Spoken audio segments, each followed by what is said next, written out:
Jack told me a little earlier he was nervous. Are you nervous now? No? Good. Jack, got a couple of square questions, but I think the answers will be interesting. How long did it take you to write On the Road? 3 weeks. How many? 3 weeks. 3 weeks? Jeez, that's amazing. How long were you on the road itself? 7 years. 7 years. And I was on the road once for 3 weeks, and it took me 7 years to write about it. Or the other way around. I've heard that you write so fast that you don't like to use regular typing paper, but instead you prefer to use one big, long roll of paper. Is that true? Yeah. When I write narrative novels, I don't want to change my narrative thought. I keep going. You don't want to change the pages at the end, you mean? 100-foot-long teletype paper. Oh, teletype rolls. Where do you get it? Huh? Where do you get the paper? Yeah, teletype paper. I mean, where do you get it? In a very good stationery store. I see. When I write my symbolistic, serious, impressionistic novels, I write them in pencil. Oh, yeah? I've seen a lot of your poetry written in pencil, but I didn't realize that's how you worked on the prose stuff. For narrative, it's good. Yeah. I got the most hard question of all, but everybody always puts it to you, I'm sure. I mean, because everybody always puts it to you. How would you define the word beat?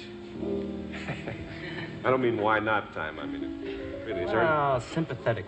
Sympathetic? All right. I ask. Well, about this point, naturally, we plan to have Jack read some poetry. And while looking again through his book the other day, it struck me, it occurred to me all over again, that his prose is extremely poetic.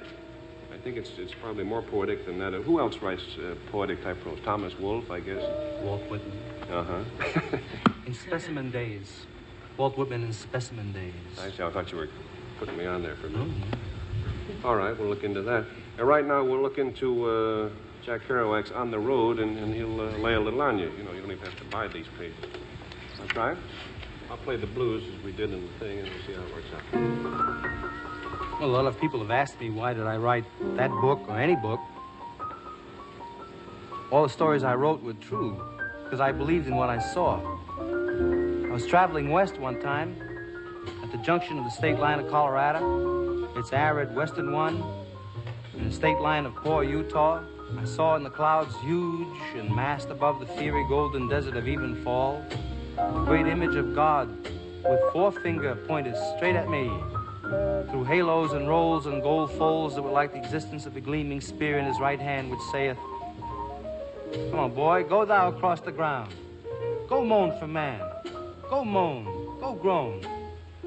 Go groan alone. Go roll your bones alone. Go thou and be little beneath my sight. Go thou and be minute as seed in the pod. Go thou, die hence. And of this world report you well and truly." Anyway, I wrote the book because we're all gonna die. In the loneliness of my life, my father dead, my brother dead, my mother far away, my sister and my wife far away.